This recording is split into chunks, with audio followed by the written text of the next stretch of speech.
akan mengulas kembali dan memantapkan materi yang kemarin sudah kita seminarkan ya, terkait dengan parent infant dan nutrisi pada bayi, balita dan anak sekolah. Maka kita fokuskan di sini adalah bagaimana cara kita melakukan pemberian MPASI pada anak. Kemudian nanti ada sedikit cuplikan ya terkait dengan cara pembuatan MPASI, di mana untuk pembuatan MPASI itu adalah kita mengacu pada bintang-bintang ya, bintang-bintang kejora atau 4 bintang ya. Nah, kemudian setelah itu dari pemberian MPASI, ketika kita melakukan konseling kepada ibunya, kita bisa gunakan lembar balik sini ya. Di lembar balik ini itu sudah ada informasi terkait dengan bagaimana cara pemberian MPASI pada bayi ya sampai dengan usia 12 bulan gitu ya. Nah, kemudian dari pemberian ASI ini gitu ya, 0 sampai dengan 6 bulan itu bayi itu cukup diberikan makanan berupa ASI saja, air susu ibu gitu ya. Jadi tidak dianjurkan untuk diberikan makanan tambahan atau MPASI terlalu dini. Jadi bagaimana cara kita memberikan MPASI pada usia berapa, mulai usia berapa, nanti akan kita pelajari di sini dan kita diskusikan bersama gitu ya. Kemudian yang pertama di sini dari lembar balik yang sudah kita punya, yang kita jadikan sebagai media, ini bisa kita gunakan sebagai alat pemberian konseling kepada ibunya. Yang pertama adalah usia 0 sampai dengan 6 bulan itu cukup kita berikan ASI saja gitu ya. Kemudian usia 6 bulan sampai dengan 9 bulan itu sudah mulai kita kenalkan dengan MPASI, bagaimana teksturnya. Jadi usia 6 bulan sampai dengan 9 bulan yang kita berikan adalah ASI dan MPASI dengan tekstur lumat halus ya. Berapa kali pemberiannya? 1 sampai dengan 2 kali gitu. Jadi pemberian MPASI itu akan disesuaikan dengan usia-usia, tahapan usia pada bayi.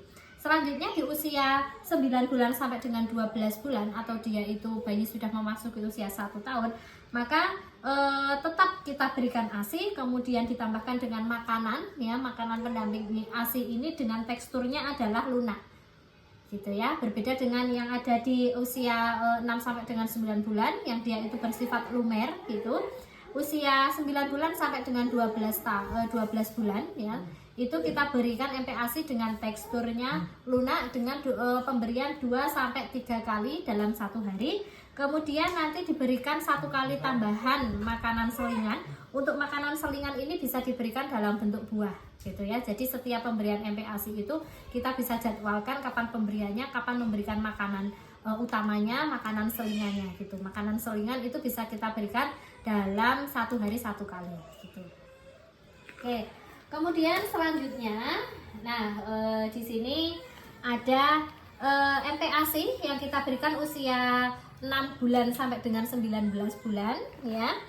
Itu di usia 6 bulan sampai dengan 19 bulan itu kita ada bintang di sini gitu.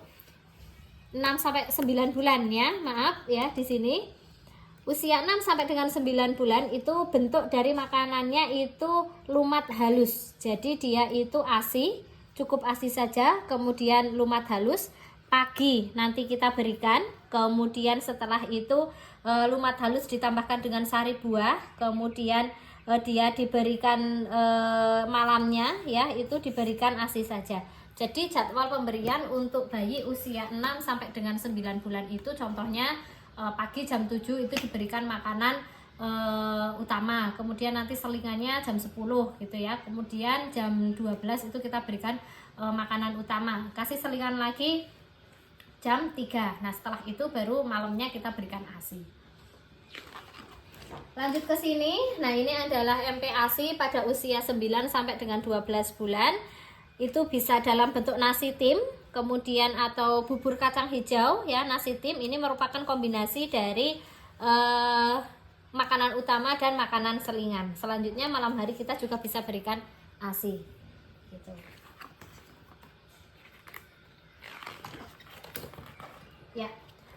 Nah, dari pemberian makanan tambahan berupa ASI kemudian ditambahkan dengan MPASI, maka otomatis kita akan melihat bagaimana grafik pertumbuhan dan perkembangan bayi. Pertumbuhan, tumbuh itu kita ukur berdasarkan berat badan dan tinggi badan. Perkembangan itu bisa kita ukur dengan DDST, KPST ataupun dengan surya kanti. Ini ya, ini adalah grafik pertumbuhannya antara anak laki-laki dengan anak perempuan itu nanti berbeda.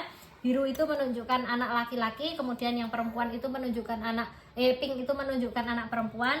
Maka di sini ini merupakan indikator usia ya. 0, 1, 2, 3, 4, 5, 6 sampai dengan 10 ini adalah usia. Kemudian ini di grafik yang dia mengarah ke atas secara vertikal ini adalah menunjukkan berat badan gitu.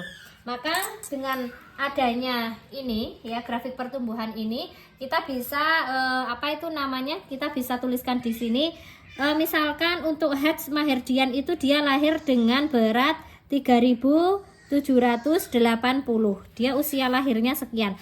Maka setiap 1 bulan dia minimal itu mengalami kenaikan berat badan 800 gram gitu ya. Kalau lebih gimana ya nggak masalah gitu, itu malah justru montok ya. Kalau kurang, kalau kurang itu menjadi PR untuk orang tuanya supaya dia bisa memberikan ASI secara optimal. Jadi antara setiap bulan ya, bayi itu indikator kenaikannya ada di sini. Misalkan dia itu lahir di berat badan 3780, maka paling enggak minimal selama dia itu usia 1 bulan, dia mengalami berat badan kenaikan sebesar 800 gram. Ketika dia itu 2 bulan, itu naiknya 900 gram dari usia di usia 1 bulan ini ya, dan seterusnya sampai dengan nanti usia 1 tahun. Kenapa untuk kenaikan berat badan bayinya ya, indikatornya itu berbeda antara bulan pertama sampai dengan dia usia 1 tahun? Karena ini akan diimbangi oleh adanya pertumbuhan dan perkembangan dari motorik halus, kasar, bahasa ya, sampai dengan sosial emosional. Semakin usianya semakin tumbuh sampai dengan 12 bulan, maka pertumbuhan secara berat badan dia itu indikatornya berkurang, tetapi dia akan mengalami kenaikan untuk berat badannya. Oke, untuk MPASI pengantarannya saya cukupkan sekian. Kemudian nanti kita akan masuk pada video tutorial dari pembuatan MPASI. Kemudian akan saya lampirkan juga terkait dengan menu yang harus kita berikan pada bayi usia 6 bulan sampai dengan 1 tahun. Terima kasih, saya akhiri. Assalamualaikum warahmatullahi wabarakatuh.